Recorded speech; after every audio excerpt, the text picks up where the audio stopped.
This is the GGJ Podcast, a show about the games industry, the people who make them, and the communities that grow up around them. I'm Susan Gold, a game education trailblazer and one of the founders of the Global Game Jam. Each week, we will be sitting down with a new guest, highlighting their own path and journey. This is a space for honest conversation from makers about creativity, collaboration, failure, and the messy, the beautiful reality of making games. So whether you're a young dev or seasoned, an educator, a student, or someone who just loves games and the people behind them, welcome to the GGJ Podcast. Take a breath, settle in, and let's hear directly from the makers themselves. This episode is made possible in partnership with the Global Game Jam, the world's largest game creation event, bringing together creators from around the globe. A big thank you as well to the Global Game Jam's headline sponsors, Epic Games, Games for Change, and Xsola, for helping make this creative community a reality. To learn more and to get involved in the upcoming jams, visit globalgamejam.org. This episode is brought to you in part through the support of the University of Miami School of Communication and the John S. and James L. Knight Foundation.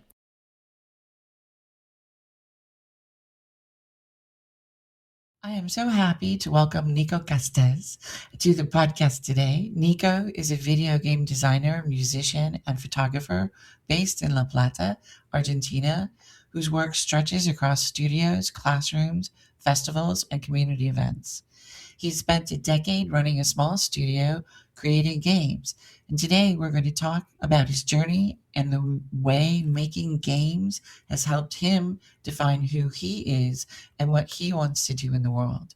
What I love about Nico is how honestly he talks about beginnings, endings, and starting again, and how he finds new ways to live from video games without losing his curiosity or his heart. Welcome, Nico. Hi, Susan. Thank you for that amazing introduction. It's very moving. Also, I'm so humbly happy to be here. So, yes, I'm here to share a little bit about my story with Avix and how that story got to an end. All right. But for now, when you meet people, how are you introducing yourself? What are you telling people when they meet you for the first time now? I think I embraced full random mode. And sometimes it depends on the context. I share what I think it's more relevant because I'm someone who's very curious and I have many hobbies and some are more professional than others. But depending on the context, I say that I'm a photographer, maybe a music enthusiast or a producer or a game designer or a game developer.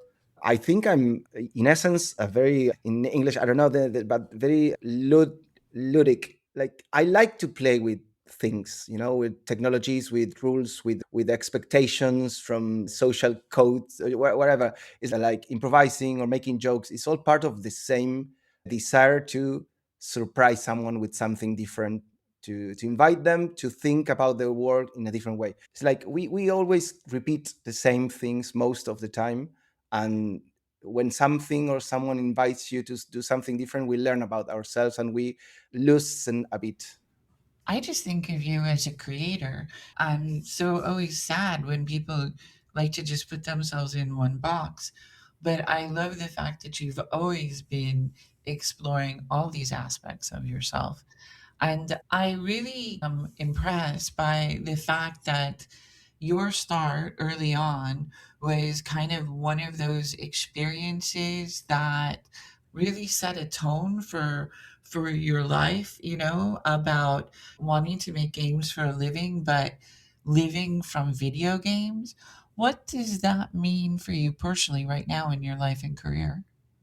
I think up to the closing Avix was like a challenge, was something that, like, in survival mode, it was something that we had to achieve, and we did, and we lived from video games for 9 years, and I think that's one of the things that I'm most proud of from the Avix years, because most of the people we met, they had other jobs, they had other things, they had other boring professional task to solve, so they had money to make games, and for most of the time we achieved to live from our games. And nowadays I still have some passive income, and I think that's something that it's worth mentioning. It's not enough for me to live, but it's a help. And I think it's thanks to those decisions we made as Avix that took us to create our own IPs and our own games, and not just making games for a client. We did both things, and both paid off. So nowadays, still I am still working on how to make games in my new context. Yeah, Quite a yeah. lot about that. Let's go back to those early years and how you went from studying to making a game and deciding that that was what you were going to do for a living. Mine is like a story of, let's say, evolution. I went to high school. I repeated, you say in English. I had to do a year again, and that's also like, oh, you repeated. It's something bad, but it gave me time to think about what I wanted to do, and that time led me to make my first startup. That it was not very professional or very serious, but I did something of my own that people saw value and put money into that. And that was the high school saw something I was doing that was related to photography. And I did like a flash launcher on a CD. So I was doing something out of curiosity, mixing photography and development and design in high school, and the school paid to copy those. And that was my first, let's say, company, and it was just 2 years. Then I moved to Buenos Aires. I started working doing flash presentations, and my story has a lot of pages. Like I was working as a designer there. I started a video game company with a very good friend of mine, Marcelo Aberman, and we did some video games for these, how do you call the saloons you hire to celebrate your kid's birthday party. We did video games for a place like this, using customized hardware, because my friend Marcelo was studying electric engineering. And after that, I had different startups with different partners, and I had to decide to move on like 4 or 5 times before Avix. So the previous page before Avix, I had a studio, a graphic design studio. We did branding, we did websites, we started doing some video games, mostly like porting some small flash video games into HTML5. And that's the moment when I said, okay, there are opportunities in video games. So I decided to close a very healthy graphic design studio and start with a new name that was Avix. And for me, it was so natural. It was like, okay, I need to move on. Intiva, that was the name of my previous studio, was not representative of where I wanted to get. So I moved on, and I quit a couple of very secure jobs. I don't know how to say, but I remember my mother being like afraid. Are you sure you're gonna quit that job that pays you well You're for like a 21 then, right? You're 21, 22 years old. that part of, let's say, not failed, but previous startups was from 21 years old to 26, I think, something like that. But you just kept trying. That's another thing that people neglect to mention is, yeah, I tried, but then I got knocked down, but then got back up and I tried again. And it's interesting that you went through versions of yourself, what you thought you wanted to do, and then you finally came up with Avix, and then you were able to attract the people that you needed to make this come true. How did that happen? First of all, you did, I think, mention that I'm from La Plata. La Plata, it's 1 hour south Buenos Aires city, and Buenos Aires city, it's where most of these kind of things happen, where most of the companies are in Argentina. But at that moment, I didn't know that I was from La Plata. I did know a video game studio here, but barely. I did some animations for them, but I didn't know about the industry. I didn't know about anything else. So when we went to an event in Buenos Aires, we met Alejandro Parraguirre, also big friend of mine. He was such a big part of my professional career. Big shout out to him. He was organizing through the national culture government position he had a game jam inside this event, and we participated on this game jam that was 2 days. The theme was human rights, but also a few the topics around that. And we decided to do a game about a kid that has to learn how to use a wheelchair. And we met that way. I showed you that game, and I remember you resonating with this game because you had to learn how to use a wheelchair or something like that because Yeah, you had. yeah. I had broken my leg, and I was in San Francisco at GDC in a wheelchair on those hills, you know? Yeah, no, it's crazy. But for me, it was amazing to see how a video game could impact so much more than the previous job I was doing as a graphic designer. I loved making branding, but video games have this potential of becoming part of you. Like the games I played when I was a child, I'm never gonna forget about like the Monkey Island jokes, or the first time I played Pump It Up and danced on this machine that I ended up buying on COVID. But that's other story. So after these 3 years running the graphic design studio in Tiva and deciding to focus only on video games and going to this game jam, I was amazed by this thing that I just had participated. So I came back to La Plata and I decided to organize the first game jam here that was on 2013, 13 years ago. I still have the t-shirt around there and it should be thrown away, but I'm not going to. But that was the first game jam, and I've met so many people in that game jam that ended up being my business partner, or people we worked with, or people who started a different company, and that was the beginning of our local community, and it was a blast. And I'm still a fan of game jams as a format to know people, to explore ideas without the concern of committing to it for a long time, and it's amazing. So after two game jams, we started talking with Leandro Camugli, my co-founder with Avix. I already started Avix as a brand, and I was already toying around some ideas and some context that I had.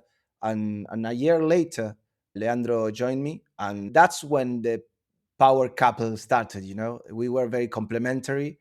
We both had some very different skills, but some of the skills and the way we understood other people and challenges, we had a very compatible language between each other. And there was an excitement and an energy about it as well.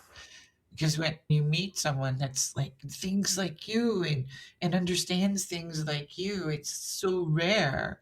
And then you're like, oh, I don't have to explain 50% of what I usually have to tell someone else. They're already thinking it. When you started the studio, how many people did you bring in with you? At first, it was just us for the first, not sure, year maybe, because both of us were able to make a game by ourselves. Like a small, interesting, cool concept we can bring to life. And so the first games, it was mostly us and maybe Tomas Batista, a musician from Argentina that is also a good friend, or maybe we partner for a project with someone, but it was mostly us. And then after a couple of years, we started growing as a team with a very good artist from here from Argentina, and I think that was the great triangle. Also, I almost forgot about mentioning my sister. She's an artist, Lucia Castez. Everyone hearing to this podcast should look and find my sister. She's amazing, very talented. And we started making games with Marcelo, my friend from high school, but also with Lucia, my sister. We made games since before Avix, even. So it started growing as a kind of family. It sounds like a cliche, but truly we were like a family. I mean, my sister was living next door, and the hallway where both apartments are were like the hub in our city. We were like the mafia of video games. And it was amazing. It was super cool to grow in that organic way because we never asked for money.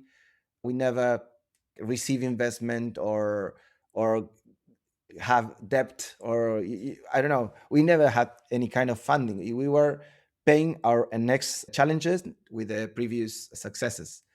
Even though they were small, we had the privilege of being able to do that and grow slowly.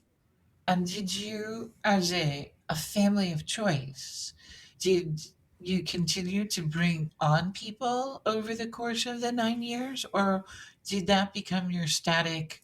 This is us as a nugget. No, no, absolutely not. The entire 9 years, most of the team stayed, but there was some movement, new people coming, some people leaving. But most of the people, the core team, were with us for the longest time. But when we saw developers that were talented, sometimes we offered some role in some project, but also sometimes we tried to help them in their projects. And we did that sometimes successfully, sometimes not. But every time it was a learning, and it was working on our relationships with other developers. And also, Avix was not just a video game development company. We also did a lot of events and websites trying to help the community here in Argentina. We did a website that was called Juegos Argentinos, that is is not there anymore, but we still have the database of all the studios in Argentina at that moment in time. And we were trying all the time to help. When you ran Avix, and when it was at its best, what was your life like in the studio? What, because you make games and you were the boss. So how did life go?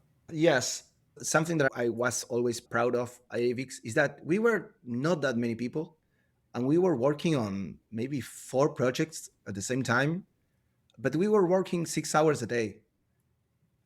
We were not crunching, we were not doing extra hours. We were, I don't know, we were very productive in the sometimes chaotic way of working, but it was like everyone knew what we were doing and it worked for us. We did so many games, and sometimes we had like 1 or 2 Cartoon Network games and a couple of games of our own, and a game jam, internal game jam that we did.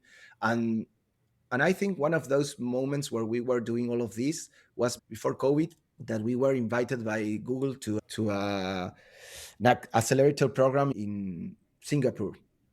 And it was like a dream, because I don't know, we were doing the games we wanted to do in the scale and with a small team, but we were there. We were along so many bigger, much bigger studios, and it was so cool.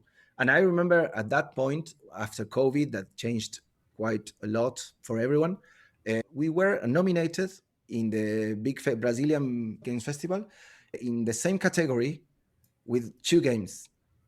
So good news is that we won, but also bad news, we lost to ourselves. And that for me was amazing. I mean, a small studio from Argentina, being there, like, it was so crazy to see ourselves being twice nominated. Super crazy. Well, you should be very proud. So there you are. This is Avix at its best. What was it like to survive as a small team in Argentina? At Avix, we were, as we already mentioned, a small team. I had many different suits. Usually, I was the one talking to clients, or talking to, like, the connection between the more technical part and the team, and the client, and the expectations, and the schedule, and the budget, and also with talking with the accountant, and also doing all that kind of stuff. But also, I was part of the ideation of games when we had something new to solve. So I was like moving around, and some other people in the team were more focused only on art, only on music, but they were like very jack of all trades professionals, so we could trust each other a lot. And regarding Argentina, the kind of games we made in Avix were simple games, were small games that had a catchy concept. Like Thumb Fighter is a fighting game between 2 thumbs, and it's super easy to recognize and super uh, easy to play, because it's just a one button fighting game. For me, maybe we were super lucky to have a couple of games that were like viral by themselves. And obviously, there were games that didn't do that, but because we did so many games, I think we had opportunity to aim better the next time, or learn, or at least finish these projects. And I see a lot of that not happening in Argentina. I see many studios and professionals trying to make bigger games like that I like working on 2 years on something that they don't really know if it's gonna work. And I'm not saying that our way was the only one, absolutely not. But I still, to till today, see projects and teams failing because of bigger scopes that than they needed. Maybe I was thinking about what's the smallest game you can make. What's the smallest game you can make and you can polish and you can deliver and you can put out there, you know? I think that's a challenge that I would invite everyone to to face as an exercise, not as your main product maybe, but for us it has worked. Now, one of the big changes in everybody's life was the pandemic, and COVID seems to be a turning point for you and the company. Do you want to talk a little bit about that time? Yeah, yes, I can talk about that. Where we were going to an office, I remember we've heard there's this COVID thing.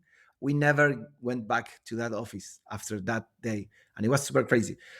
We, as technology people, we could get used to Discord pretty quickly. It was not the same. I think everyone started to feel, included myself, to feel more near their lives. Because you were in your home working with your pet, working. Yes, Gandalf is there. So I think everyone started to want to balance better. At first, we continued with this, let's say, virtual office. We were there connected and talking as if it were like a real space, and it was cool at first. But then slowly, it was not the same. No one had the same desire to interact all the time with anyone else, because you had to concentrate and focus on whatever you want to do. And for me, as an owner, I started slowly to feel that after 8 years having a company, it's fair to feel that you need some space and some time for your own stuff, right? And I think the COVID and the remote work invited us to balance more that. And communities, I think COVID mostly for communities was a big change, because before COVID, communities in video games, or maybe in everything, were a local thing, were something that you relate to people that are close to you. And after COVID, that stopped happening. People were relating to, I don't know, people from other provinces, because they have a job from Cordoba, and they don't interact with you anymore that much, because they are not part of this community anymore. They are part of the community in the virtual world. Well, the reality is, um, there is something about the connection of working with people. I know now, working from home, I really miss having someone to share experiences with. And so I get that. So the company is 8, 9 years old at this time, and you've run it for almost a decade. What happened? Was there a meeting, a phone call, a particular day, series of events that made you think this has to change? I can think about a few things that for me were very decisive. But the thing was that the last year of Avix, our visions were split, were different. And we were a small company. We were the infrastructure, and maybe a company with two partners can't follow two different visions, because who pays the bills, right? So I think when I saw that there was this intention of not trying to find a common ground, and that communication that we had at first was gone, I decided to move on. And I think it was for the best. It's not easy. It was not easy at all. But it's obviously a good thing to move on if you're not happy with something. If you're struggling with your day to day relationships, and you have to remember that you are part of something you created. And if that thing you created, it's not following you and your life goals or your lifestyle or whatever, you have to, or trying to change it. And often it's very hard. And if you can't change it, you have to move on and adapt your way of working or your relationships or your projects to the way you want to live. And for me, that was more important than the history of the company. And was it a decision that just you solely made, or was it a both of you looked at each other and were like, I don't see how we can move forward? I think I was the one saying, like in every couple, it doesn't mean that both of us didn't know that things were not working. But I remember the day he asked me if I wanted to keep working with him, and I said no, and that was it. That was the conclusion of a longer story.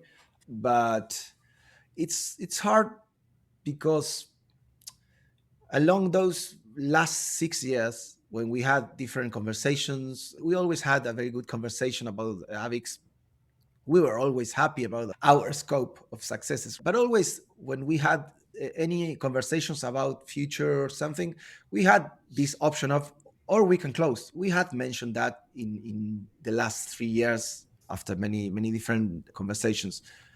But when it came the time to take that decision, it was not taken the best way.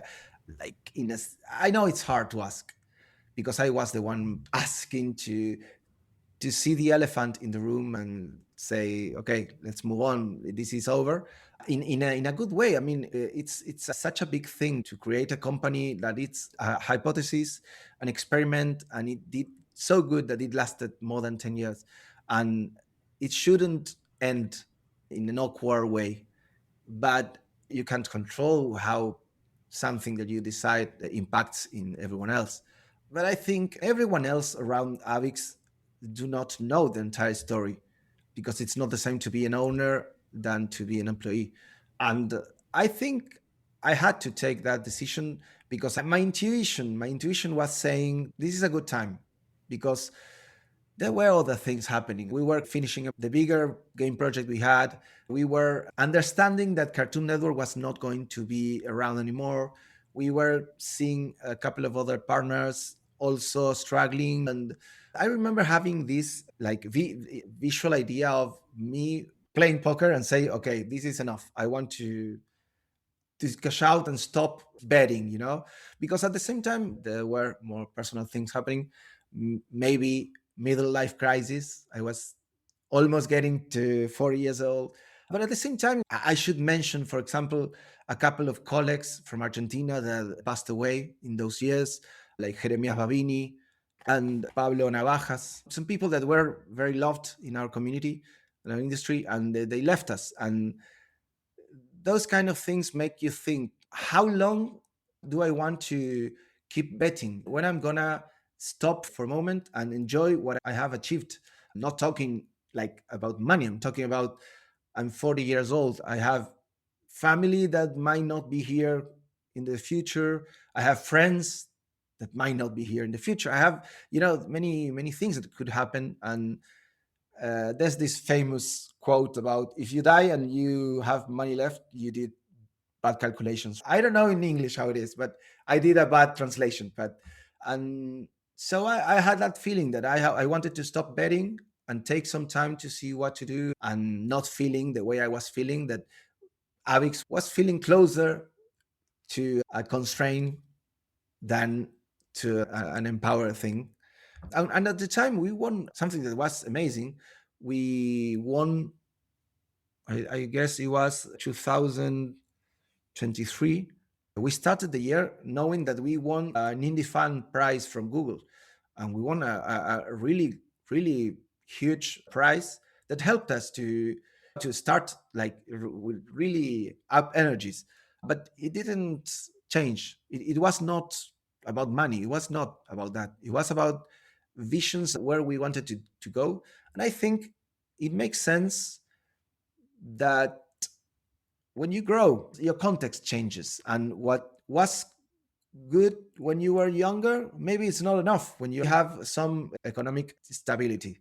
So now I don't want to make a game that I don't really want to do because I want to do it because of something else. And something I remember also is that when we started working together, something that we mentioned as a difference between us with Leandro, is that some of the games we liked were similar, but some other games were very different. So we didn't like or we didn't play the same games. So at first I remember it was not a problem, but I think it became a problem when we grew 10 years because we wanted to go different ways. So, just a quick, maybe if we could, look under a slide really quickly, your sense of identity. I mean, there you were, successful.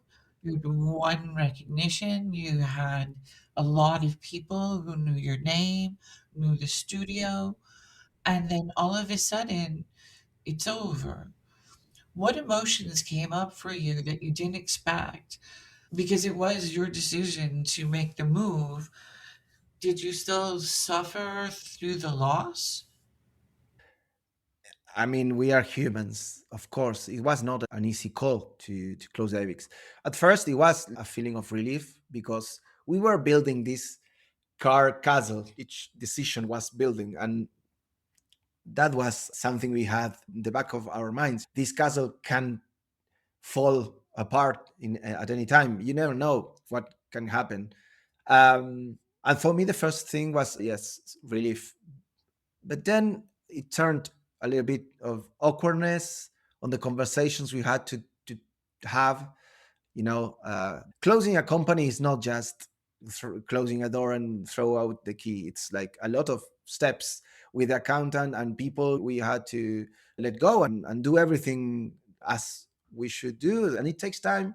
And we still have to finish things of almost 2 years later. So I hopefully will be able to say to my grandchildren that I closed Avix entirely. How do you process this emotionally and put it in a frame of context that allows you to feel comfortable about it? Takes time and a lot of internal processes. I mean, it depends on your brain structure. I'm more what's it, neurotic, so I tend to talk to myself about things that happened and repeat some conversations, and I think about other outcomes or other things I could have said. Uh, but what helped me a lot was to take some distance. As I said, I have many other interests. And I went, for example, to a circus convention. And there were so many workshops about juggling, about playing with fire, and the community there is so awesome, And it was fantastic for me to go to a new place and see these similar communities in a very different world with people that are also sharing something that they love. And I think I did that kind of exploration and knowing that there are many other communities that I can feel comfortable in.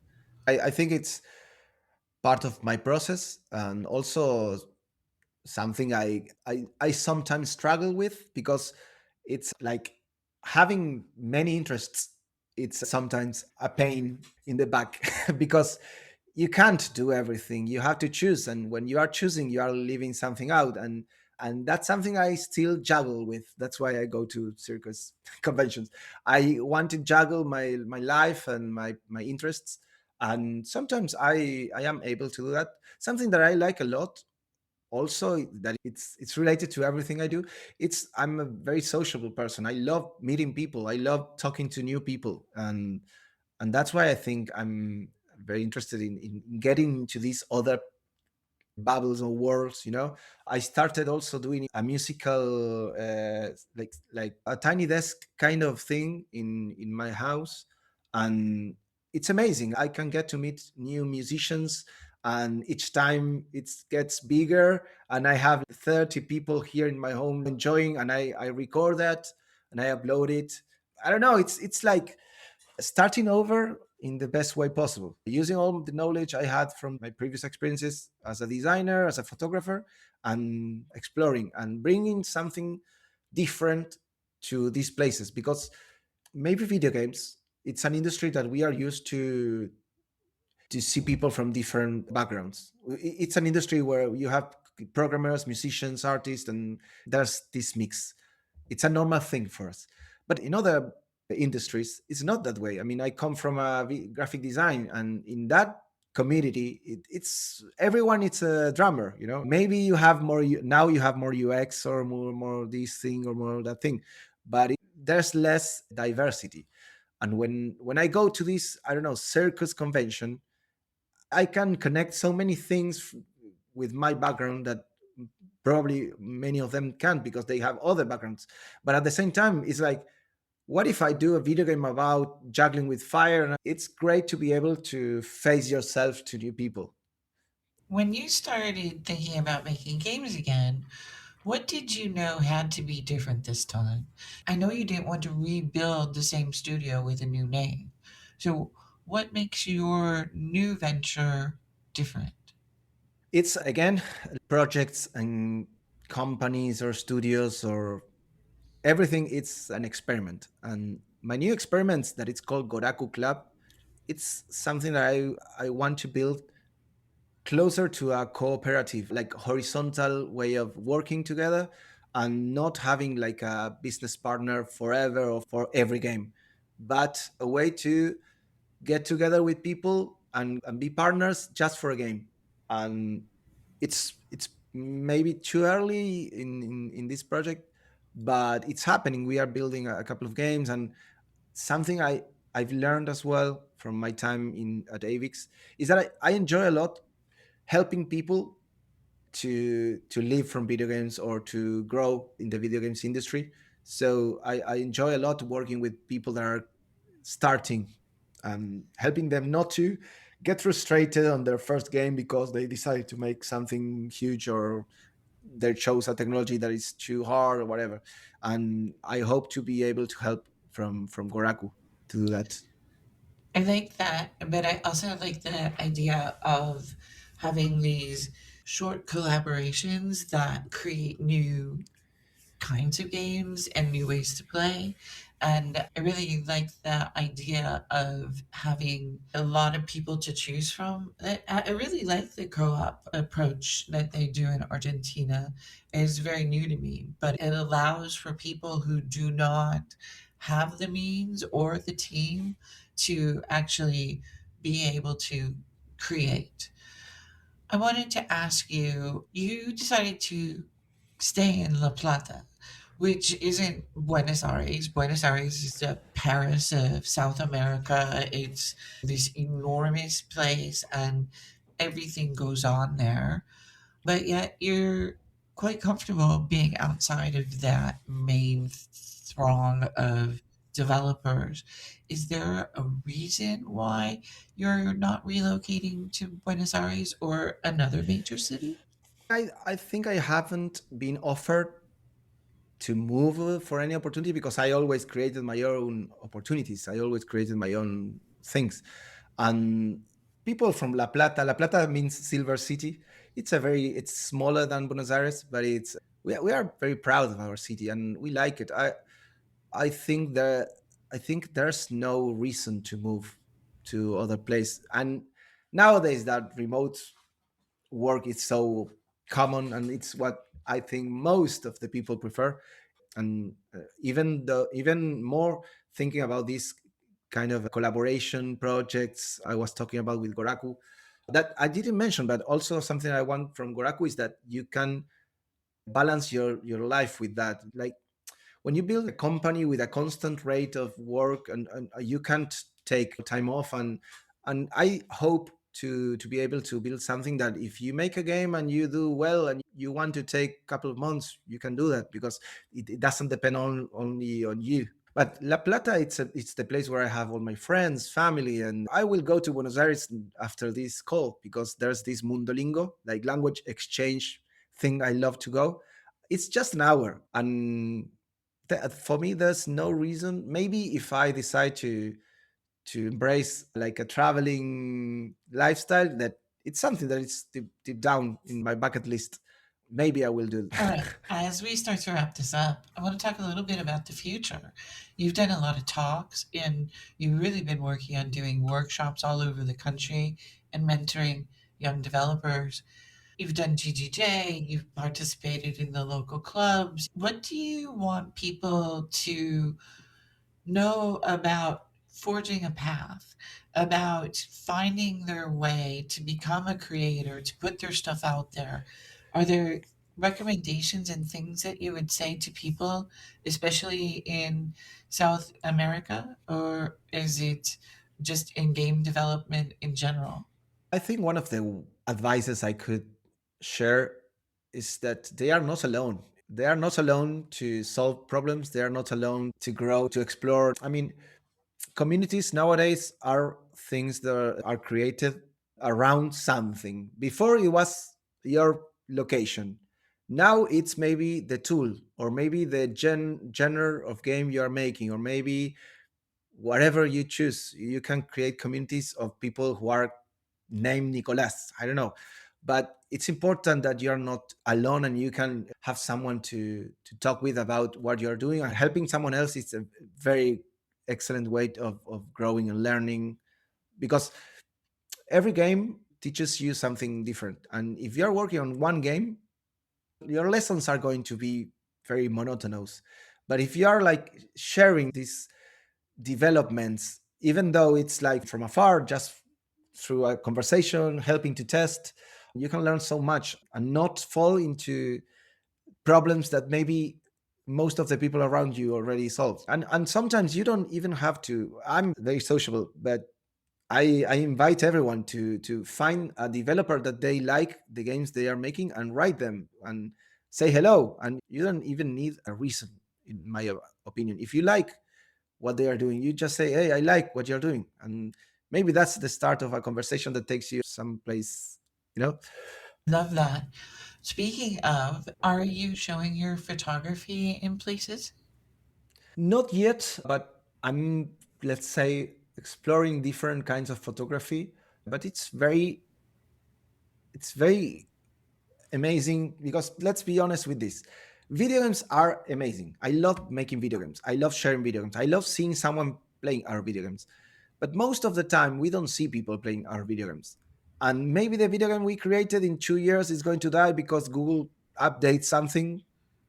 So we are creating things that do not last as much as a sculpture.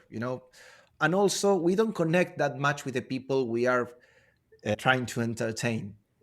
And photography, it's so direct. I took some pictures of people on the river today doing some sports in the water, and I sent the pictures to them, and they were happy. And I said that no need to pay me anything, and they paid me anyway. And it's crazy, but it was something I was doing because I wanted to. It was something I was enjoying.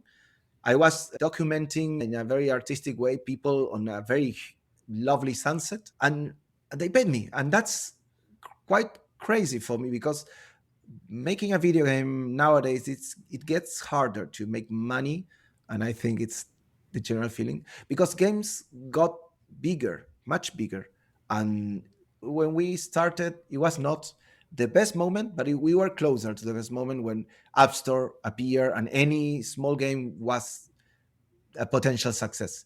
We got like in the second wave, but we did small games that were interesting for us and were not like a huge investment, and we did good. But nowadays you games do not end. Fortnite is going to be there, Rocket League is going to be there, and people do not have time to play new games. And that's a very challenging thing. And that's why I love not just photography, but these musical events I'm producing, or maybe going to game jams and seeing people playing the games I'm creating, or festivals. And that's something I still love, like getting closer to the toy maker. I think that games are complex toys. Well, you make games that are complex toys. I think that's more to the point. Not everybody makes a game that's a toy. Sometimes they just That's true. make a ponderance of their own skill. But you make more toy-like games, which is a different Yeah, style, that's true. and that is has its own sense of place in the genres of games, and it's its own medium in which you can explore.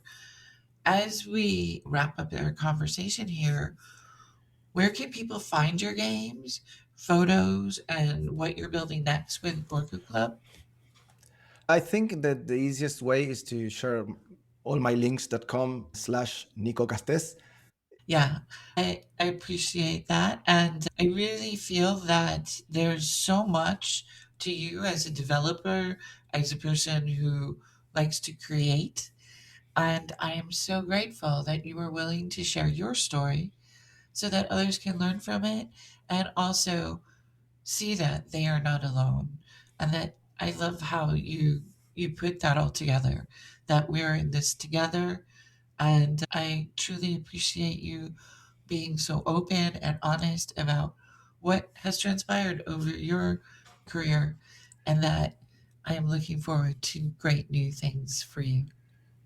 Thank you. Well, it was a blast to be part of this and so happy for all the things you created because behind my story, it's the Global Game Jam, right? You've been part of my story as well, even though I didn't mention as much as I should. But I imagine my story is the same as thousands of people that were part of Global Game Jam. And I think that's like a lighthouse. I don't know if in English is the same, like that, a guide. The way Global Game Jam works, it's amazing, and we should try to do other things in the same way. Well, I know that the organization is constantly trying to grow and trying to expand and find opportunities for developers all over the world. So you know you're always welcome. And I truly thank you so much for sharing. This has been the Global Game Jam podcast. Thank you very much. Want to get involved with the GGJ podcast? We'd love to hear from you. Please send your ideas, suggestions, and questions to ggjpod@globalgamejam.org. And tell us who you think we should be talking to next, what stories or issues matter most to you about the future of games, and help us highlight the people and practices that make a sustainable creative life in games possible. Thank you for spending time with us on the GGJ podcast.